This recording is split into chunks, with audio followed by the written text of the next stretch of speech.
Akademia Sztuk Pięknych w Krakowie nazywa się Akademią Jana Matejki. Kim był Jan Matejko?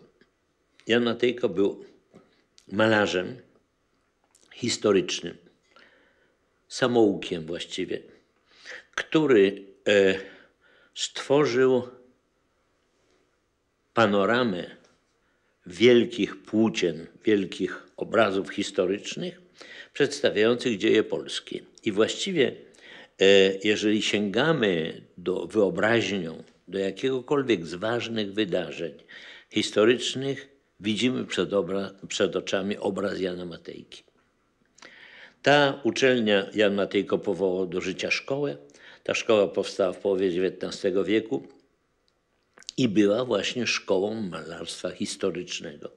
Ponieważ tego nam najbardziej brakowało, najbardziej potrzeba nam było w tej chwili, w tym momencie, kiedy Polska przestała istnieć na mapie, pod koniec XVIII wieku przestała istnieć na mapie Europy, została podzielona pomiędzy Prusy, Rosję i Austrię.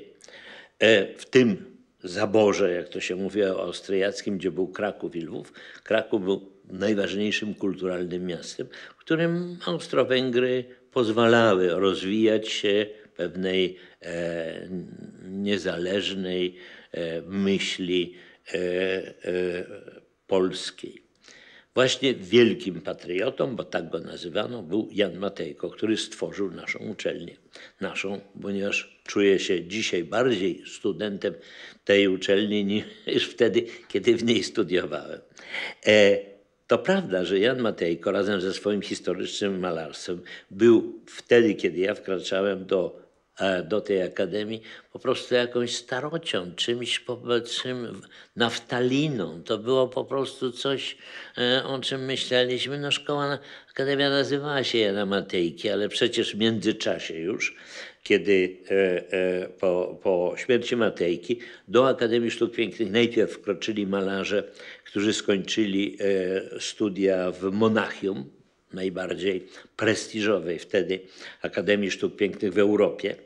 I kiedy równocześnie we Francji powstawał niezauważony jeszcze impresjonizm, pierwsza wystawa impresjonistów 1864 rok.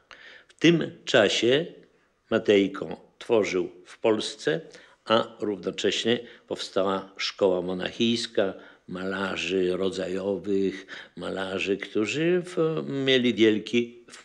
ta szkoła miała wielki wpływ na polskich artystów, których wielu studiowało właśnie w Monachium. Oni przyszli po Matejce, no ale po Matejce po nich jeszcze pojawiła się już nowa szkoła okresu lat 900, która wpuściła trochę powietrza, wpuściła trochę secesji wiedeńskiej, trochę krajobrazu, no, malowanego jakby z pewną wiedzą o tym, że istnieje takie zjawisko jak impresjonizm, jakiś koloryzm.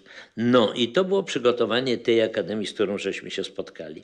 Ale kiedy patrzę tak z perspektywy na moją obecność w tej uczelni i na siebie, który z niej wyszedłem, to nagle zdałem sobie sprawę, że ten program, który wyznaczył Matejko swojej uczelni, swoim następcom, ja zrealizowałem.